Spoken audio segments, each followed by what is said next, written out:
వెంకటేశ్వర గారిని వేదిక మీదకి రావాల్సిందిగా విజ్ఞప్తి చేస్తున్నాం.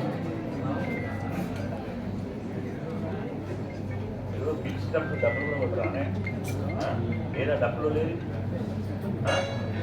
ఎప్పుడు వస్తారు మీకు పని చేసింది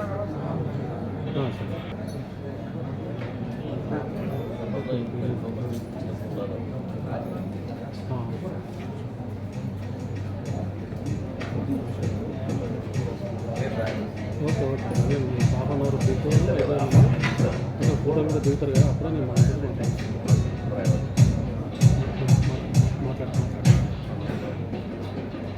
స్టేజ్ కూర్చుంటాను.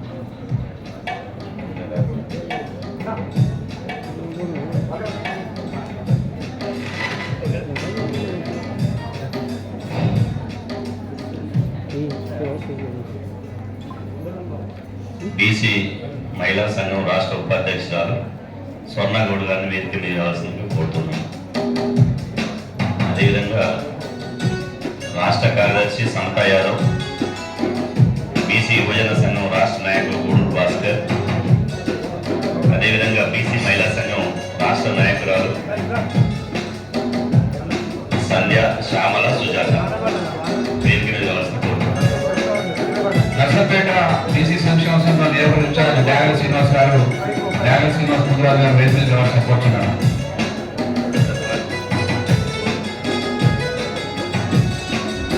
డ్యాగల శ్రీనివాస్ గారు వేదిక మీద రావాల్సిన కోరుతున్నాను. అలాగే వరంగల్ బీసీ సంక్షేమ సంఘం జిల్లా ఉపాధ్యక్షులు కాసులోని అశోక్ గౌడ్ గారు, రాంపూర్ రమణ గారు వేదిక మీద రావాల్సిన కోరుతున్నాను. మానవని రవి గారు వేదిక మీద రావాల్సిన కోరుతున్నాను. ఇప్పుడు ఈ కార్యక్రమానికి అంటే ఈ నెల 14వ తారీఖు నుండి 31వ తారీఖు వరకు కూడా 15 రోజుల పాటు కులగణన చేపట్టాలని చెప్పి రాష్ట్ర వ్యాప్తంగా అన్ని ఉమ్మడి జిల్లా కేంద్రాలను పర్యటిస్తూ పాదయాత్ర చేస్తూ బీసీల సమస్యల పైన బీసీలకు మార్పు కోసం ఈ రాష్ట్ర ప్రభుత్వం ఖచ్చితంగా బీసీ కులగణన చేపట్టాలని చెప్పి డిమాండ్ తోటి యాత్ర చేస్తున్న మన బీసీ సంక్షేమ సంఘం జాతీయ అధ్యక్షులు ఈ కార్యక్రమానికి ముఖ్య అతిథిగా రావడం జరిగింది. వారికి జిల్లా కమిటీ తరఫున వారికి పుష్పగుచ్చ వేయాల్సిన కోరుచున్నాను. మల్లన్న గారు, సురేష్ గారు.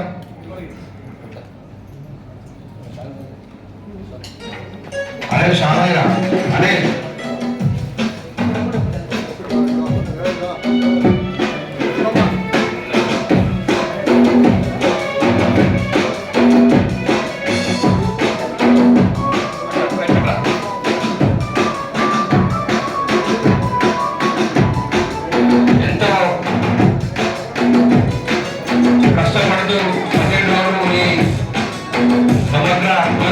చేపడుతున్న మన జాతీయ అధ్యక్షులు శ్రీనన్న గారికి వారితో సమగ్రంగా ఈ కార్యక్రమం పాల్గొంటున్న బీసీ ప్రసంగాల జేఏసీ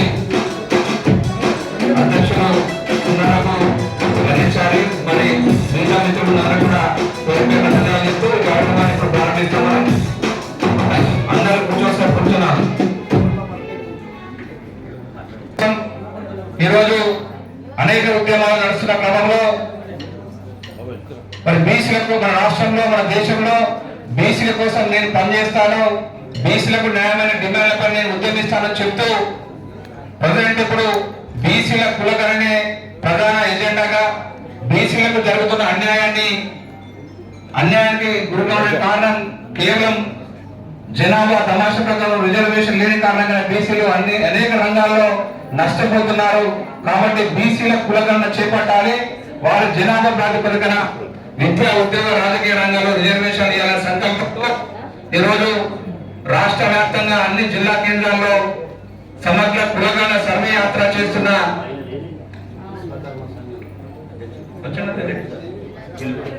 జిల్లా అధ్యక్షులు వెంకటేశ్వర గారు, విశ్వకర్మ అధ్యక్షులు కాబట్టి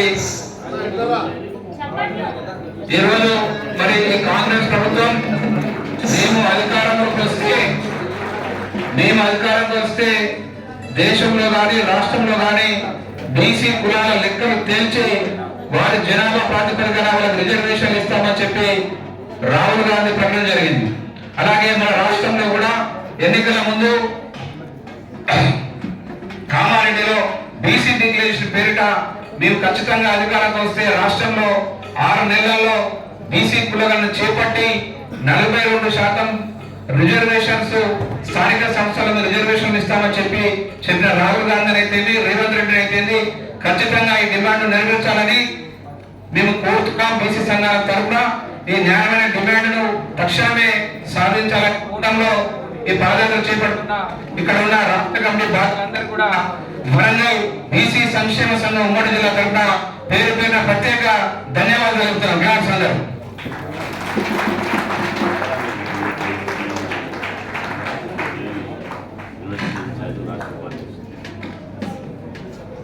రాష్ట్ర మహిళా అధ్యక్షులు గాంధీ సుమతి గారు, అలాగే బీసీ విద్యార్థి సంఘం కాకతీయ యూనివర్సిటీ ఇన్ఛార్జ్, బీసీ సంక్షేమ సంఘం రాష్ట్ర విద్యార్థి ప్రధాన కార్యదర్శి అరగంటి నారాయణ గారిని వేదిక మీద రావాల్సి కోరుతున్నారు. మానశెట్టి నారాయణ గారు విద్యార్థి సంఘ నాయకులు వారిని వేదిక మీద రావాల్సి కోరుతున్నారు. గాంధీ సుమతి గారు అమలుపరచాలని అదే కామారెడ్డి నుండి కరీంనగర్ వరకు 17 రోజులు యాత్ర చేపట్టడం జరుగుతుంది. ఈ యాత్రలో పాల్గొంటున్న ఈ ఉత్తర బృందానికి ప్రత్యేక ధన్యవాదాలు తెలియజేస్తూ మరి ఈ న్యాయమైన డిమాండ్ తక్షణమే రాష్ట్ర ప్రభుత్వం చేయాలని చెప్పి మనం ప్రకటిస్తున్నాం. మనం ఎప్పుడైతే పాదయాత్ర ప్రారంభించిన 1-2 రోజుల్లోనే ఖచ్చితంగా రిజల్ట్ రావడం జరిగింది. మనము పాదయాత్ర చేపట్టిన మరుసటి దినమే రాష్ట్ర ముఖ్యమంత్రి గారు ఖచ్చితంగా మేము తక్షణమే త్వరలోనే బీసీల కులగణన చేపట్టి స్థానిక సంస్థల కన్నా ముందే 42% రిజర్వేషన్ ఇస్తామని చెప్పిన రాష్ట్ర ముఖ్యమంత్రి గారికి ప్రత్యేక ధన్యవాదాలు చెప్తున్నాను. ఈ యొక్క రాష్ట్ర ముఖ్యమంత్రి ఆ రోజు ఇచ్చిన ప్రకటన వెనుక మన బీసీ ఉద్యమే ఉందని చెప్పక తప్పదు. కాబట్టి ఈ కార్యక్రమంలో భాగంగా ఈ రోజు మన హన్మకొండ జిల్లాకు చేసిన రాష్ట్రంలోని నాయకులు, జిల్లాలోని నాయకులందరూ కూడా ఈ కార్యక్రమంలో పాల్గొంటున్న బీసీ కులాల వరంగల్ ఉమ్మడి జిల్లాలోని నాయకులందరూ కూడా పేరు పేరున ప్రత్యేక కృతజ్ఞతలు ధన్యవాదాలు చెప్తున్నారు. మరి ఈ కార్యక్రమాన్ని ఉద్దేశించి ముందుగా దాడి మల్లయ్య యాదవ్ గారు రాష్ట్ర ఉపాధ్యక్షులు గారు మాట్లాడాల్సిన కోరుతున్నాను. సమయం తక్కువ ఉంది. దాదాపు